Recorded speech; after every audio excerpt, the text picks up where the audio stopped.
Campfire Revenge. When Evan Clark was a child, he spent a summer at Lakeside Breeze Camp, a picturesque retreat by a crystal-clear lake surrounded by dense forests. He was 10 years old then, and it was supposed to be the best summer of his life. But instead, it became a nightmare that haunted him forever. One fateful night, Evan had a fight with 3 girls from his group. They mocked him for being afraid of the dark and decided to teach him a lesson. They dragged him out of his tent, led him deep into the woods, and left him there alone. Panicked, Evan ran back, but along the way he stumbled upon an old hunting shed filled with rusty gas canisters. Overcome with anger and a thirst for revenge, his childish mind hatched a plan. He poured gasoline around the girls' tent and set it on fire. He didn't mean to harm them, he just wanted to scare them as much as they had scared him. But the flames quickly spiraled out of control. The wooden walls caught fire, and soon the entire tent was ablaze. The girls, trapped inside, screamed, begging for help. No one got there in time. The fire consumed not only their tent, but part of the camp as well. No one ever found out that it was Evan who had started it.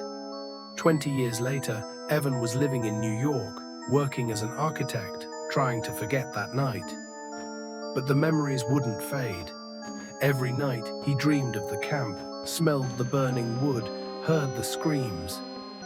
Insomnia tormented him, and no medication helped. His therapist suggested he return to the place to find closure. Now, the camp was abandoned, destroyed by time and nature. Evan walked through the overgrown path leading to the very spot where the tent once stood.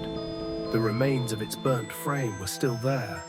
He stood before it, breathing heavily, when he heard a rustling sound behind him. Turning around, he saw 3 silhouettes in the moonlight. The figures of the girls stood motionless.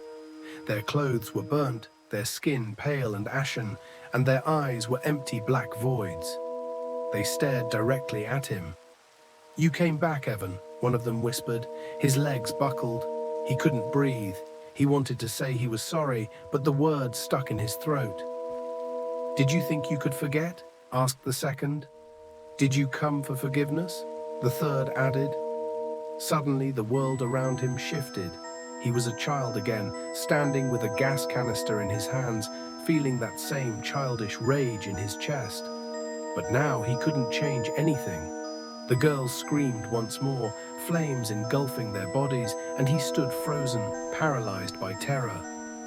Reality snapped back, but Evan still felt the heat of the fire.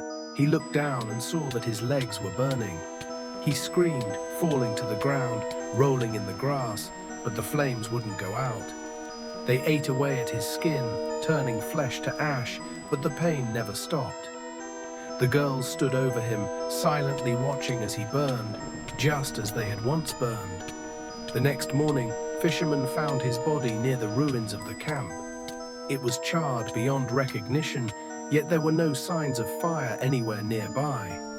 The police report stated, "Cause of death, undetermined."